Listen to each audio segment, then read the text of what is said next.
It was a spring night in 1986. Quiet, calm. The kind of stillness that lulls you into thinking that everything is just fine. In the Soviet city of Pripyat, families were asleep, dreaming beneath a peaceful sky. But just a few miles away, however, inside the concrete shell of a nuclear reactor, something was stirring fast.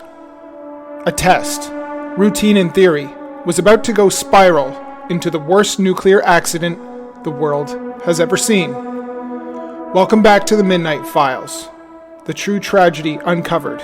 I'm Brian, and tonight we venture into the radioactive shadows of one of humanity's darkest mistakes, the Chernobyl disaster. This is a subscriber request, so this episode is for you. Pripyat was a model Soviet city, clean, modern, built to the workers of the Chernobyl Nuclear Power Plant. It was young, it was proud. Over 49,000 people called it home. But on the night of April 25th, 1986, deep within reactor number 4, engineers began a safety test.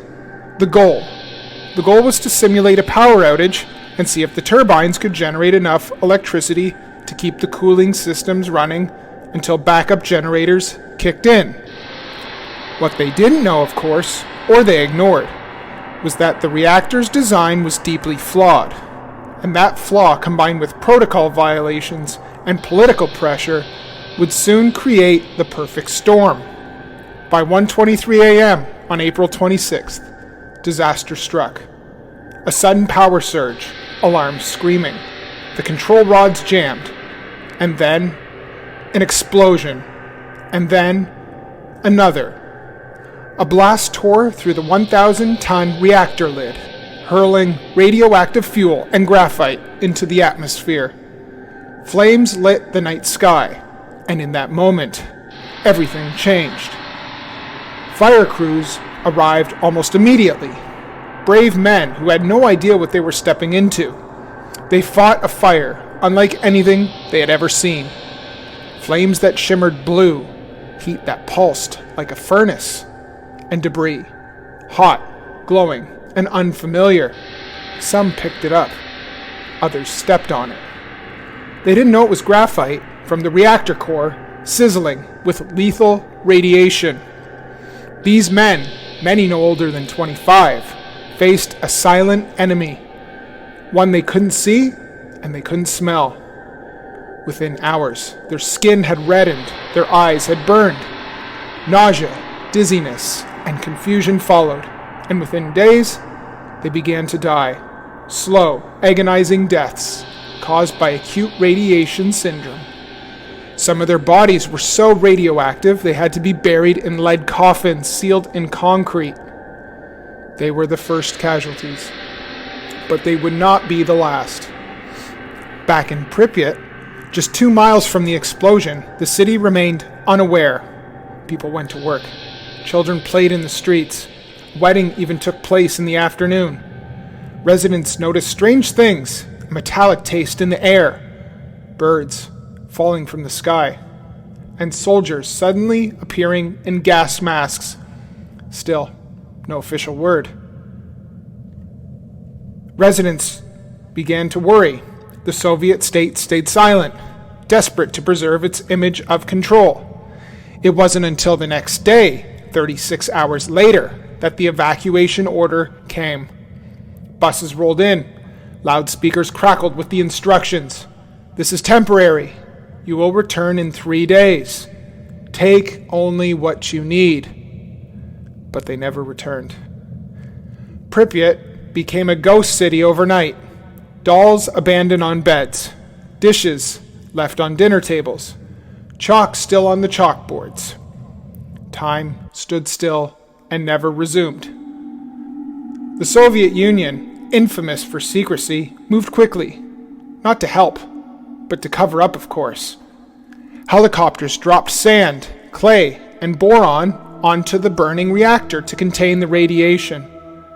But they also silenced witnesses, downplayed health risks, and ordered scientists not to speak. Even when Sweden picked up high radiation levels and sounded a global alarm, the USSR continued to lie, claiming that it was just a minor incident. It would take Gorbachev 18 days to publicly address the disaster. By then, radioactive fallout had spread across Europe, contaminating parts of Sweden, Germany, Italy, and beyond. It was no longer just a Soviet disaster, it was a global one. To clean up the mess, the USSR called on over 600,000 men, soldiers, miners, engineers, known as the Liquidators.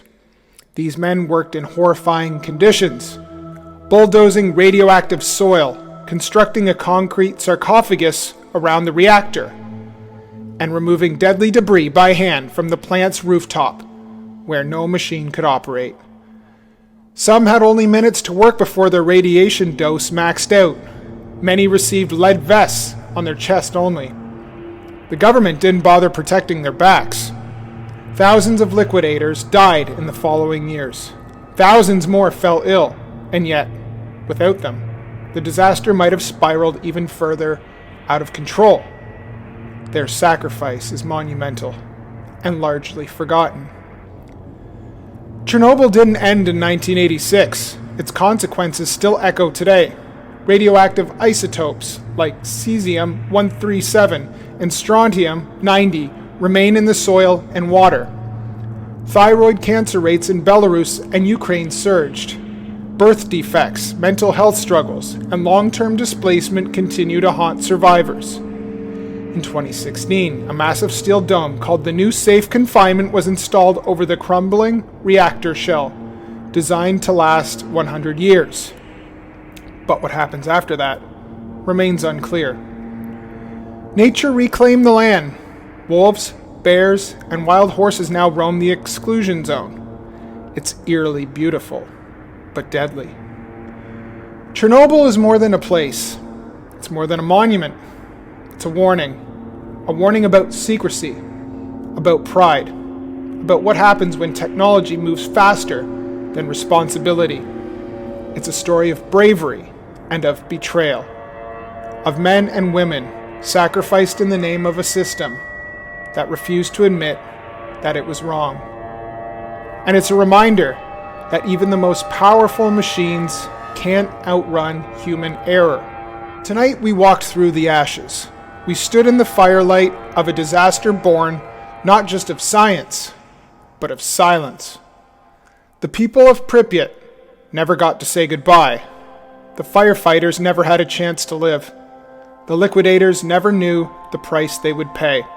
And yet, in the ruins of Reactor 4, their stories whisper through concrete and steel. We must listen, and we must remember. Because sometimes, the most terrifying stories aren't fiction at all. They're reality. I'm Brian, and this has been the Midnight Files. Until next time, keep your mind open, your lights low, and your heart brave. You never know what truth is waiting for you after midnight. Good night. See you next time.